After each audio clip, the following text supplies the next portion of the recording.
उधर वैश्विक महामारी के चलते लॉकडाउन का 40वां दिन है। बीबीएमबी पंडोह फायर ब्रिगेड के कर्मचारियों द्वारा पंडोह बाजार जल कॉलोनी को सैनिटाइज किया।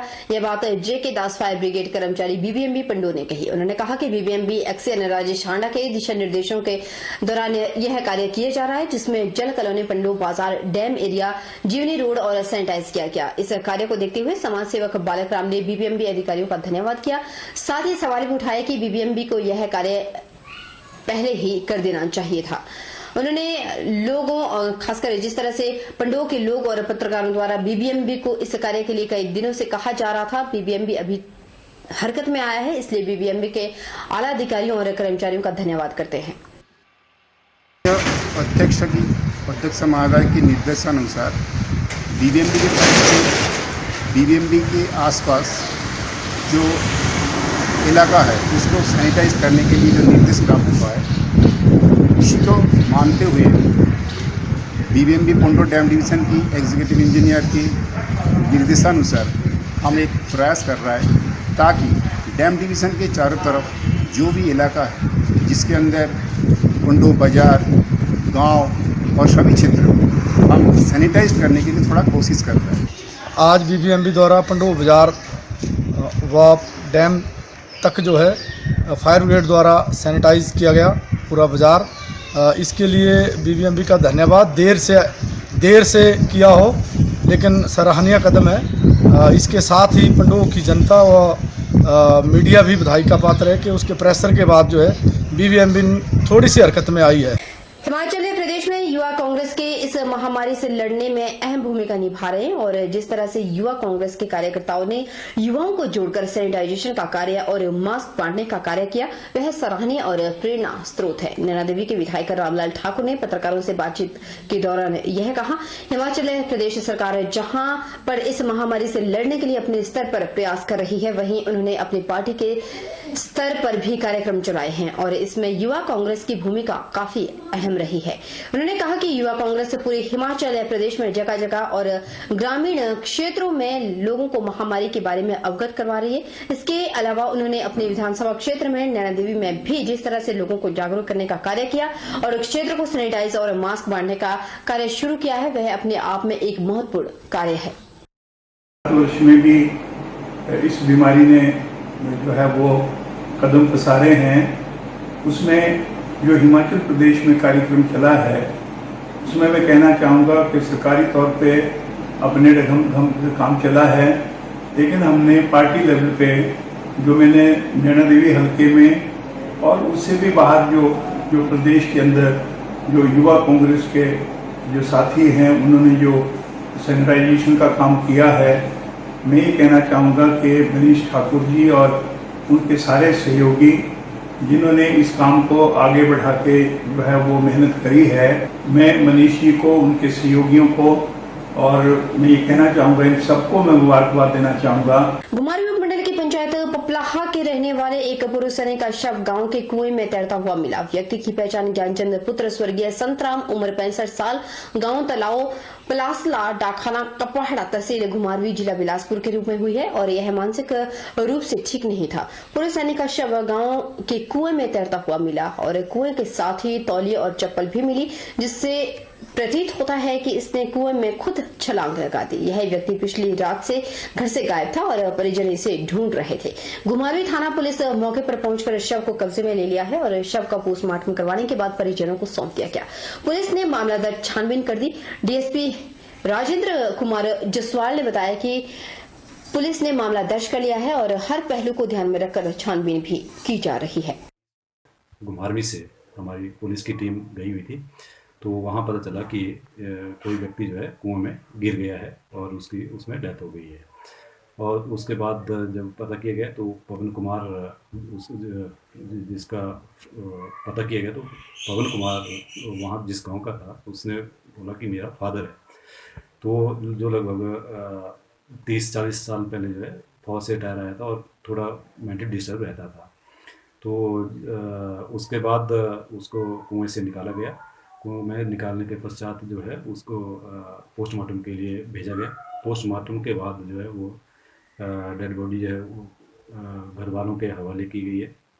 अब इसमें हमारी जो है पुलिस की कार्रवाई चली हुई है, जांच जारी है। जो भी इसमें पोस्टमार्टम की रिपोर्ट में आएगा, कानूनी कार्रवाई अमल में लाई जाएगी। ऋषि कपूर के निधन से जहां पूरे देश विदेश में उनके चाहने वाले गमगीन हैं, वहीं हिमाचल का कांगड़ा भी इससे अछूता नहीं रहा। हिमाचल के कांगड़ा जिला का परागपुर गरले गांव के लोग भी उनकी मौत से बेहद दुखी है। दरअसल ऋषि कपूर अपनी चिंटू जी फिल्म की शूटिंग दौरान पर यहां करीब 1.5 महीना से ज्यादा रहे थे और परागपुर मुहिम में रोजाना कच्चे मकानों, पुरानी हवेलियों वाली छोटी छोटी गलियों में मॉर्निंग वॉक को निकलते थे और कई बार यहाँ के युवा डॉक्टर गौरव के क्लिनिक के यहाँ रूटीन चेकअप भी करवाते थे। गौरव ने बताया कि एक बार उन्हें जांच के 500 रुपए दिए। मैंने उन्हें मना किया लेकिन वह दे गए। आज भी वह नोट उन्होंने यादगार के तौर पर रखा हुआ है।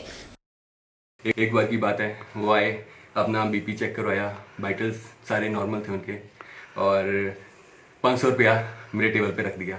तो मैं सर को बोल रहा था कि सर ये मेरी फीस नहीं है, मैं इतनी ज़्यादा मैं नहीं लेता। तो इसी बात पे उन्होंने कि बोले डॉक्टर की फ़ीस होती है। सो वो 500 का नोट आज भी मेरे पास है, वो उनकी यादों के साथ हमेशा मेरे साथ रहे। हाँ, मैं ये ऋषि कपूर जी के बारे में बोल रहा हूँ कि वो जब यहाँ 2008 में आए थे शूटिंग करने फिल्म चिंटू जी की, तो इस इलाके में उन्होंने बहुत ज़्यादा काम किया। 35 दिन यहाँ पे रहे थे, जजीकोट में वो ठहरे थे और जगह जगह शूटिंग की थी। हमने ढलियारा, गरली, परागपुर, कांगड़ा तक शूटिंग की थी। तो बड़े ही अच्छे आदमी थे वो। और दूसरा ये था कि वो कभी भी किसी से गुस्से से नहीं बोलते। यूनिट में डायरेक्टर से लेके स्पॉट बॉय तक वो बहुत अच्छा बिहेव करते थे सेट पे। जब चिंटू पिक्चर बनी थी तो उस टाइम ऋषि कपूर जी भी आए हुए थे, तो हमने इकट्ठे शॉट दिया है, इकट्ठे उनके साथ बातें भी की है। एक बार ऐसा हुआ कि वो अपने एकांत में बैठे हुए थे और मैं एकदम चली गई और मैं एकदम दिखा उनको, पीछे मुड़ गई। बोल के नहीं आओ आओ, क्या बात है। मैंने नहीं सर, वैसे ही मैंने एकदम सोचा कि मैं आपसे बात कर लूँ। बोलते कोई बात नहीं। तो मतलब उनका ऐसा था कि बोलने का स्टाइल, बात करने का स्टाइल, उनको ऐसा नहीं सोच सकते थे हम कि ये इतने बड़े फिल्मी स्टार हैं। हिमाचल प्रदेश के पर्यटन नगरी डलहौजी के होटल एसोसिएशन के मुख्य संरक्षक मनोज चड्ढा ने बताया कि उन्होंने कोरोना वायरस महामारी से लॉकडाउन पर्यटन व्यवसाय ठप हो जाने से इस व्यवसाय से प्रत्यक्ष और अप्रत्यक्ष तौर पर जुड़े हजारों लोग प्रभावित हुए। उन्होंने पर्यटन व्यवसायियों की समस्याओं को और पर्यटन उद्योग को पुनर्जीवित करने के लिए मुख्यमंत्री से मांग रखी है। मनोज चड्ढा ने बताया कि मुख्यमंत्री ने मांगों पर सहानुभूतिपूर्वक विचार कर शीघ्र ही उचित कदम उठाने का आश्वासन दिया। इस मौके पर होटल एसोसिएशन के महासचिव भी मौजूद रहे। हम लोग जब इसको जनरलाइज कर रहे थे तो डिस्ट्रिक्ट वाइज हम इसको देख रहे थे, तो शिमला, कुल्लू, मनाली, धर्मशाला, सोलन, कसौली, डलहौजी, इन सबको अगर मिलाया जाए तो तकरीबन 70% इकॉनमी हिमाचल की जो है वो टूरिज्म रिलेटेड और टूरिज्म पे डिपेंड करती है। आज जिस स्थिति पर हम लोग टूरिज्म इंडस्ट्री के स्टेक होल्डर्स से मैं सिर्फ होटलियर्स की बात नहीं करूँगा, उसमें हम लोग होटल वाले हैं, हम लोग रेस्टोरेंट वाले हैं, हम लोग टैक्सी वाले हैं, हम लोग फोटोग्राफर्स हैं, हम लोग ट्रैकिंग वाले हैं, गाइड हैं, जॉर्बिंग वाले हैं, एडवेंचर एक्टिविटीज़ वाले हैं, मतलब मैनी फोल्ड लोग इसके अंदर इन्वॉल्व हैं।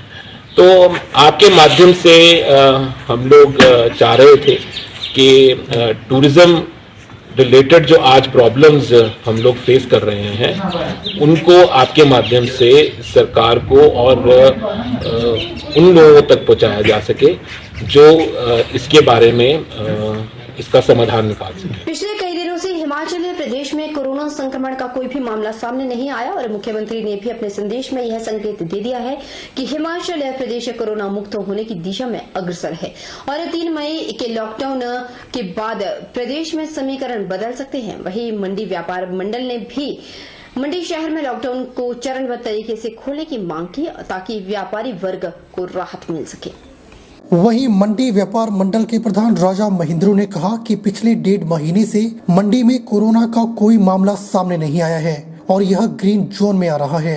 इसलिए व्यापारी वर्ग की मांग है कि मंडी शहर में हर ट्रेड को खोला जाना चाहिए। उन्होंने कहा कि मंडी शहर में 80% व्यापारी वर्ग ऐसा है जो रोज कमाता है और खाता है, इसलिए लॉकडाउन या कर्फ्यू को चरणबद्ध तरीके से खोला जाए ताकि व्यापारियों को राहत मिल सके। मेरा अनुरोध सरकार से भी ये है और जिला एडमिनिस्ट्रेशन से भी है, मंडी में 1.5 महीने से कोई पेशेंट कोरोना का हमारे नहीं है। मंडी वैसे ग्रीन जोन में आ रहा है। तो अब हम चाह रहे हैं, सारा व्यापार मंडल चाह रहा है, मंडी शहर का सारा व्यापारी चाह रहा है भाई हर एक ट्रेड जो है वो सरकार खोले उसको। अब ऐसा है मंडी शहर में 80% व्यापारी हमारा ऐसा है जो रोज़ कमा रहा है, रोज़ खाने वाला है। अब 1.5 महीने से घर पे लोग हैं, सरकार की तरफ से या जिला एडमिनिस्ट्रेशन की तरफ से उनको कोई मदद नहीं मिल पा रही। अब भाई मंडी शहर एक छोटा शहर है, यहाँ पे व्यापारी हमारा इतना स्ट्रांग नहीं है फाइनेंशियली। अब चलो इतने दिन तो लोगों ने निकाल दिए हैं, और आगे भी ये चीज़ लंबी जाएगी तो मैं तो फिर ये अनुरोध चाहूँगा सरकार की तरफ से कोई पैकेज दिया जाए व्यापारियों को। कुछ अगर राशन की किटें हैं, अब कुछ टाइम बाद इशू भी आ जाएगा, भाई राशन भी लोगों के बाद ख़त्म हो रहा है, तो चलो भाईबंदी में तो चल रहा है सबका काम।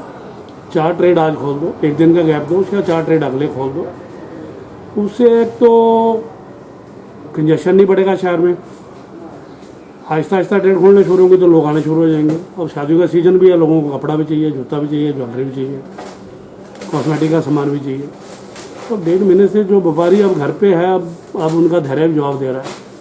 तो मैं मीडिया के माध्यम से चाहता हूँ कि सरकार भी इसकी तरफ ध्यान दे और जिला एडमिनिस्ट्रेशन भी इसकी तरफ ध्यान दे। 3 मई के बाद प्रदेश में कर्फ्यू खुलेगा या नहीं, मंडी शहर वासियों ने अपनी प्रतिक्रिया व्यक्त करते हुए कहा कि प्रदेश सरकार के द्वारा कोरोना जैसी महामारी से निपटने के लिए सराहनीय प्रयास किए गए और लोगों ने भी इसमें अपना भरपूर सहयोग दिया। लोगों का कहना है कि प्रदेश में जिस तरह की स्थिति है, इसको देखते हुए लोगों से संबंधित नॉर्मल गतिविधियों को शुरू किया जा सकता है और इस दिशा में सरकार को ठोस कदम उठाना चाहिए। अगर स्थिति ठीक रही तो लॉकडाउन खुल भी जाएगा, ऐसी बात नहीं। पर हिमाचल में ऐसी कोई ज़्यादा खतरनाक स्थिति तो है ही नहीं। अब दिन प्रतिदिन केस ठीक हो रहे हैं, तो हम चाहते हैं कि अगर लॉकडाउन खुल जाए तो थोड़ी सी राहत मिल जाएगी लोगों को। हमारे प्रधानमंत्री जी कल या परसों में जो भी निर्देश देंगे पूरे भारतवासियों को, उसी हिसाब से हिमाचल की प्रदेश सरकार भी उसी के ऊपर ही डिपेंडेंट है कि किस तरह से अगले फैसले लिए जाने हैं। तो प्रधानमंत्री जी ने बहुत अच्छा कार्य किया है जो अभी तक कोरोना को जिस तरह से संभाला है हमारे देश में। तो इसका जैसे बताया जा रहा है कि एकमात्र ही जो उपाय है लॉकडाउन है, और लोगों को भी इस बारे में जागरूकता हो गई है कि अपनी ज़िंदगी बचाने के लिए जो थोड़ी बहुत भी परेशानियाँ आ रही हैं उनसे जूझना ही पड़ेगा। तो हो सकता है आने वाले टाइम पे भी परेशानियाँ रहें, आगे भी परेशानियाँ रहें इस बारे में। बाकी जो भी प्रदेश सरकार फैसला लेगी जनता के हित में ही लेगी। 3 मई के बाद वैसे तो बोल रहे जयराम ठाकुर जी हमारे मुख्यमंत्री कि लॉकडाउन तो हटा देंगे, थोड़ी छूट दी जाएगी, और देनी भी चाहिए। अब जनता भी परेशान आ चुकी है, अब जनता भी घर में बैठ कर काम धंधे सब बंद हो चुके हैं, और इस तरह से मतलब मुश्किल ही है आगे को भी अगर ऐसे लॉकडाउन वगैरह, क्योंकि जो WHO का वो गाइडलाइंस है उसमें भी ये कहा गया कि भाई 6 फीट की है, वो पहले 3 फीट था, अब 6 फीट कर दिया है। तो अगर लोग डिस्टेंस बना के चलेंगे तो मेरे को नहीं लगता है कि ऐसी कोई प्रॉब्लम आएगी।